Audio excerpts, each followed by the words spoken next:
রাধে বন্ধুরা, শুভ সন্ধ্যা। নাম জপ করলে কি হয়? একজন ভক্ত ছিল, তার গুরু তাকে বলেছিল তাকে নাম জপ করতে। সে কিছুদিন নাম জপ করার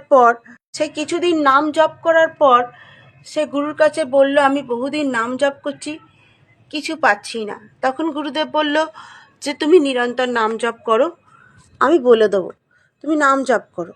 তখন তার সঙ্গে সেই ভক্তের সঙ্গে চাণ্ডালের দেখা হলো, যে ভূতকে পুজো করে। তো সে চাণ্ডাল বলল যে তুমি নাম জপ করে কি পাচ্ছ? তখন সে বলল যে আমি কিছুই পাচ্ছি না নাম জপ করে। তখন বলল তাহলে আমি আমি নাম জপ না করে ভূতকে পুজো করে, আমি ভৌতিক বা চাণ্ডালের পুজো করে আমি অনেক কিছু পাচ্ছি, আর তুমি কিছুই পাচ্ছ না। তো তুমি আমার মতন চাণ্ডালের পুজো করো বা ভৌতিক আহ্বান করো, তাহলে তুমি তাড়াতাড়ি ফল পাবে, যা চাইবে তাই পাবে।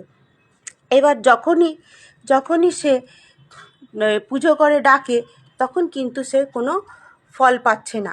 তখন সে চাণ্ডালকে বলে, আমি বহুদিন ধরে ডাকছি তোমার কথা শুনে, কই কিছু তো পাচ্ছি না। তখন সে বলল যে তখন সে ভূতটাকে, সেই যারা কাজ করে সে জিজ্ঞেস করলো, তুমি তো আমার সব কাজ করে দাও, তাহলে এই ছেলেটার কেন করে দিচ্ছ না? তখন বলল, যখনই আমি কোনো কাজ করতে আসি তখনই আমায় একটা চক্র এসে বাঁধা দেয়, তার সামনে এসে দাঁড়িয়ে থাকে, আমি কোনো কাজ ওর হয়ে করতে পারছি না।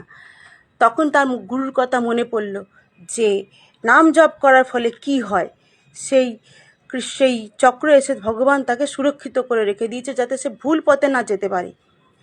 জানে সে যদি সেই কাজটা করে, সে নরকে যন্ত্রণা ভোগ করতে হবে, তার মুক্তি আর হবে না। তাই ভগবান সেই পথ থেকে তাকে আটকে দিল। এর সারাংশ কি দাঁড়ায়? তাহলে ভগবান আমাদের, যারা নাম জপ করে, ভগবান তাদের সুদর্শন চক্র দ্বারা আবদ্ধ রেখে দেন এবং ভুল পথে না যাবার জন্য সর্বদা অদৃশ্যভাবে আমাদের দেখাশোনা করেন। এই হচ্ছে নাম জপের ফল। সকলকে রাধে রাধে।